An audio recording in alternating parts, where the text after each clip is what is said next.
Henderson, and this is about my husband, Bruce Lewis. Immediately after we got married, he was hired to work at a comics company as a design artist, and we were moved to Los Angeles. They paid for our move, and we moved to LA, and we lived there for 5 years. And during that time, Bruce kind of fulfilled his dream because he wanted to be a manga artist, a Japanese style, and he was so excited because he would they would give him freelance. He'd get to withdraw a cover and draw for them, and he was super excited by that opportunity.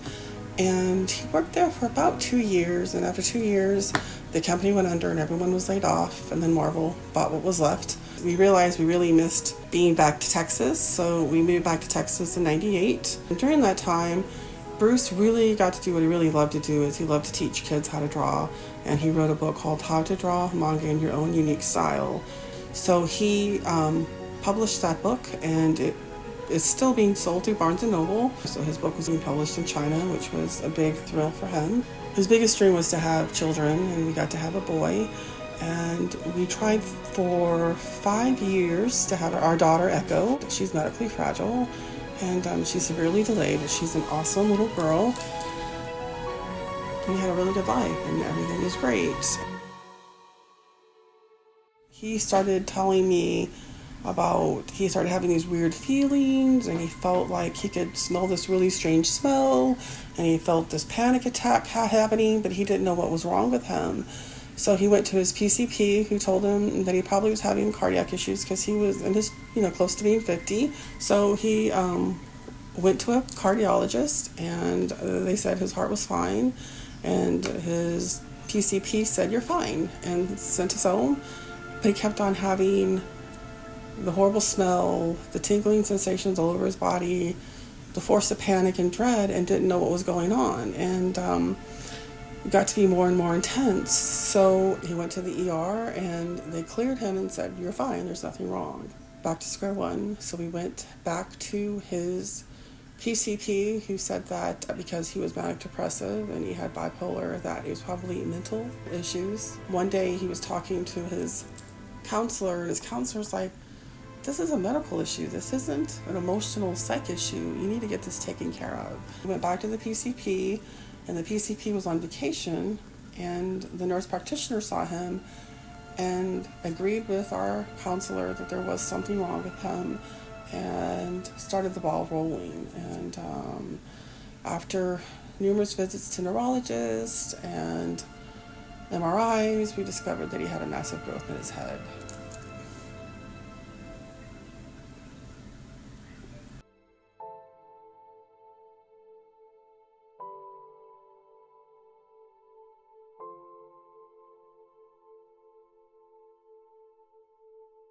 Tell you the symptoms he was having, and when you would type the symptoms into Google, of all places, it would tell you that he had something wrong in his right front lobe, which is where the cancer was located. And it wasn't just a little bitty mass, it was huge, and it was the size of just like an apricot that was in his brain.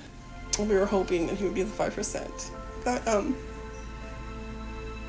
would survive it. And because with glioblastoma, it shoots out tiny hairs, and you can't take all of it out. You can't take all the cancer out. They can take out the tumor, but there's so many threads that they can't get it out. And so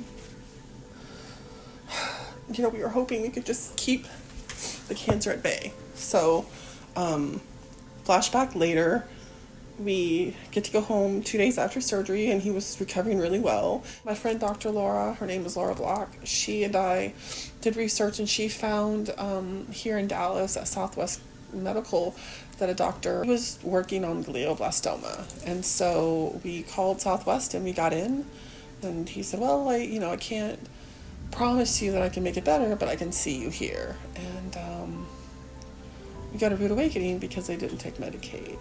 We had to write an appeal. We sent an appeal to Austin, and he basically read our appeal and said, "Well, we think it's fair that he should wait 6 weeks." And during that 6 weeks, he started to fail and started to hallucinate.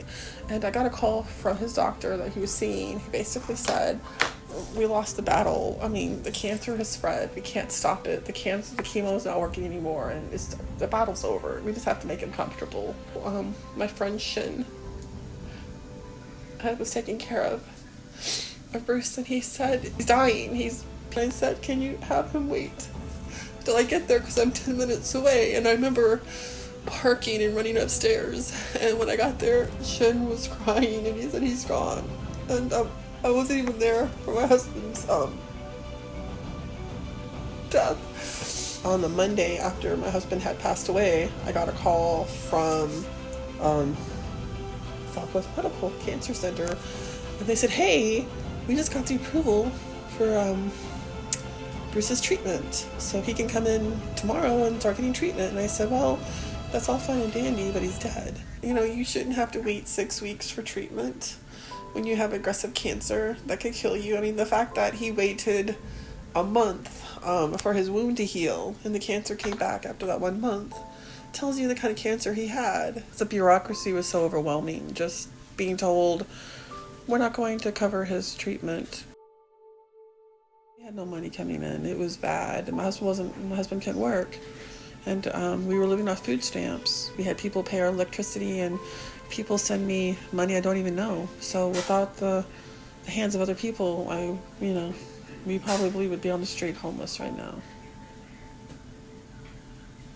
Handling a crisis is bad enough as it is, but to constantly worry about a treatment, how they're going to get treated, was terrifying to us. And if Medicated for All was around, I do know it would have made this journey easier.